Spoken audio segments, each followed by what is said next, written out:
friends! We're continuing our series about Old Testament biblical heroes. As we look at these stories, there are two things we want to remember.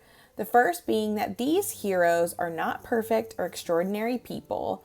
Rather, they're just like you and me, but they're people who put their trust and faith in God. And second, that the real story of the Bible isn't about these heroes, but about God and God's love for us. Though we sometimes have to look a little deeper to see how God was present in these stories. Last week, we talked about Joseph and how God can use us for amazing things even when times are hard. This week, we're talking about one of the most famous heroes of the Bible, Moses. When Moses was born, the Hebrew people were living in slavery in Egypt. The Egyptians had ordered that all Hebrew baby boys be thrown into the Nile in order to control the rapidly growing slave population. Moses' mother placed him in a papyrus basket and sent him down the Nile to save him from this terrible fate. He was found by the Pharaoh's daughter, who decided to take pity on him and raise him as her son. When Moses was grown, he witnessed an Egyptian beating a Hebrew slave, and Moses killed the Egyptian in order to save him. But when Moses returned the next day, he found out that word had gotten out about what he had done, and so he fled in fear. Moses arrived in the land of Midian and came to a well where the daughters of the priest were watering their flock. He helped them and returned with them to their father's house. He married and had a son with the priest's daughter Zipporah. Moses made a good life for himself. But even when the Pharaoh died, the Israelites continued to suffer in their slavery. When Moses was caring for his father-in-law's flock, he came to Mount Horeb, the mountain of God. There, the angel of the Lord appeared to him as a burning bush. God called out to Moses to remove his sandals as he was standing on holy ground. God told Moses of God's plan to use him to lead the Israelites from Egypt and take them to the promised land where they could flourish as the people of God. Moses was terrified at this idea, but God assured him that he would help him. God prepared Moses with signs to prove God's power to the Pharaoh and assured Moses that he would teach him what to say, which is good because Moses was actually a pretty terrible public speaker. So Moses and his brother Aaron appeared before the Pharaoh and asked him to let God's people go and showed him the signs of God's power. But Pharaoh's heart was hardened and he refused. He made the work even harder for the slaves to increase their suffering. They returned again, but still the signs they performed weren't enough to change Pharaoh's mind. So God sent 9 plagues upon the Egyptian people. The water turned into blood. Frogs, gnats, flies, and diseases came upon their livestock. Boils, thunder, hail, locusts, even darkness.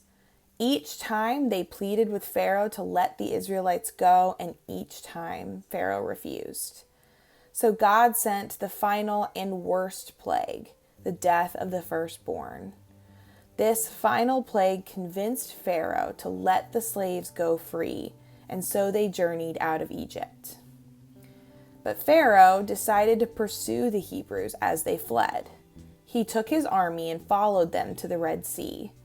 They feared the worst, but Moses assured them to trust God to protect them. God commanded Moses to lift his staff and divide the sea so they could cross it.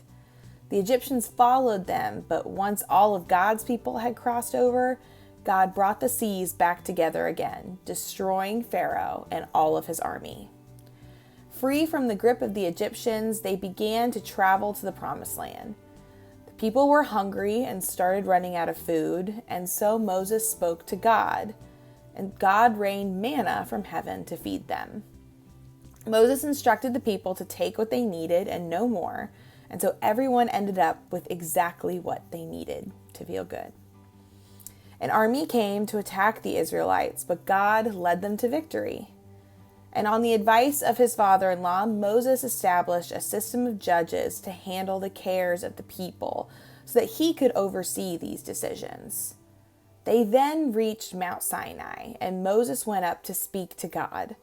God told Moses that as long as the people honored his covenant, he would treasure them above all others. God gave Moses instructions to consecrate the people, and once these were completed, Moses returned to the mountain. God delivered to Moses the 10 Commandments and other laws on how God expected his people to act, and Moses brought all of these to them. Though the people continued to make mistakes and to walk away from God, Moses continued to lead them back in the right direction. But even Moses, during his time in leadership, made mistakes and, in some situations, glorified himself above God. When the time came for the people to enter the promised land after 40 years in the desert, it was Moses' second in command, Joshua, who led God's people into the land. Moses died at the age of 128, still full of youthful energy up until his passing. The Bible says that he was unequaled for all the signs and wonders that the Lord sent to him to perform in the land of Egypt, against Pharaoh and all his servants and his entire land, and for all the mighty deeds and all the terrifying displays of power that Moses performed in the sight of all Israel. Not a bad legacy for a man who was terrified of the leadership that God was calling him to. But no matter how many times Moses tried to tell God that he wasn't fit for what God had in store, God assured him that he would guide him through it. It's an important lesson for us to remember too. We might think that we aren't smart enough or strong enough or talented enough for God to use us. But God has given each and every one of us special and unique gifts that we can use to further God's kingdom. No matter how limited we may think we are, with God at our side, we can do anything. Bye, friends.